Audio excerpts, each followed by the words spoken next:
જોત છે 600 વર્ષથી ચાલે છે।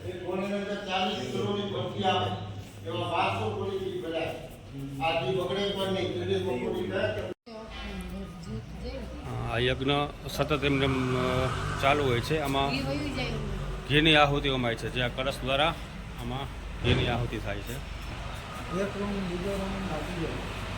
આપ જોઈ શકો છો અહીંયા ઘીની આહુતિ ચાલુ છે। તમે નહીં આવો એટલે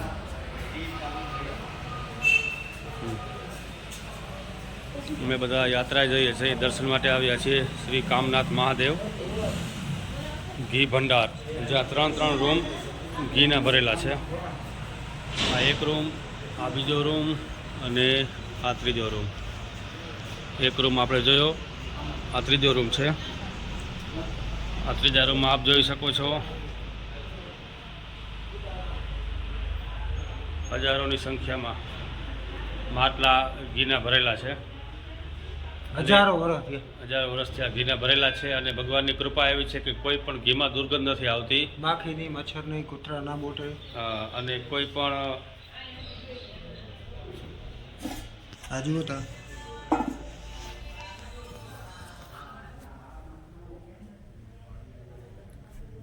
કેટલા માટલા હતા? કેટલા 1000 માટલા?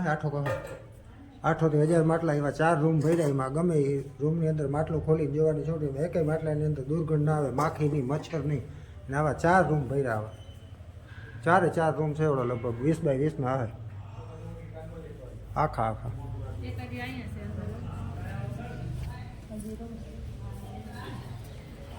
ચોથો રૂમ બનાવ્યો આખો ભરેલો।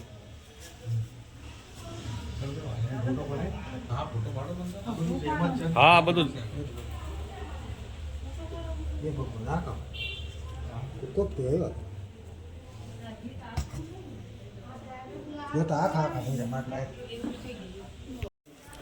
આ ઘી ભંડાર 2 નંબર। આવા 4 ઘીના ભરેલા છે, આપ જોઈ શકો છો। મહાદેવની મોટી કૃપા, અહીંયા ઘીની માનતા માનવામાં આવે છે।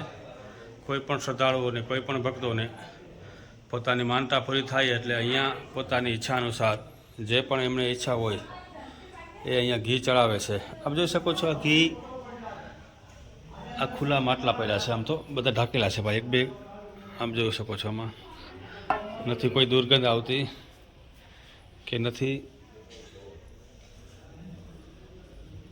આમ તો અડકવાની મનાઈ છે, પણ ખાલી ભગવાનની પ્રસાદ રૂપે આ શરીરમાં આપણે માથે તિલક લગાવી દઈએ છીએ। જોઈ શકો છો વાહ, ભગવાનની કેટલી મહેરબાની, કેટલી કૃપા। અખંડ જ્યોત જે 600 વર્ષથી એમને જળ જ્યોત ચાલુ જ છે। હજારો શ્રદ્ધાળુઓ દર્શન કરવા માટે આવે છે। પરમ પૂજ્ય શ્રી રવિશંકર મહારાજ દ્વારા અન્નક્ષેત્ર પણ ચાલુ છે। હજારો ભક્તો અહીં આવીને પ્રસાદ ગ્રહણ કરે છે। આ ભગવાન કામનાથ મહાદેવનું મંદિર આવેલું છે। અહીંયા વધારે પણ કોઈ પણ માહિતી જોતી હોય તો અહીંયા ઓફિસથી આપણને મળે છે। આ ઘી ભંડાર 1।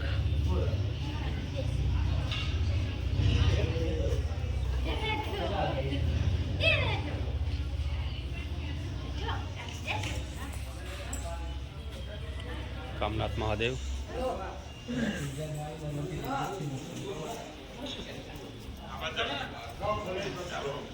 યજ્ઞના દર્શન કરીએ। રોજનું અહીં 40 કિલો જેટલું ઘીનું આહુતિ અપાય છે, જોઈ શકો છો।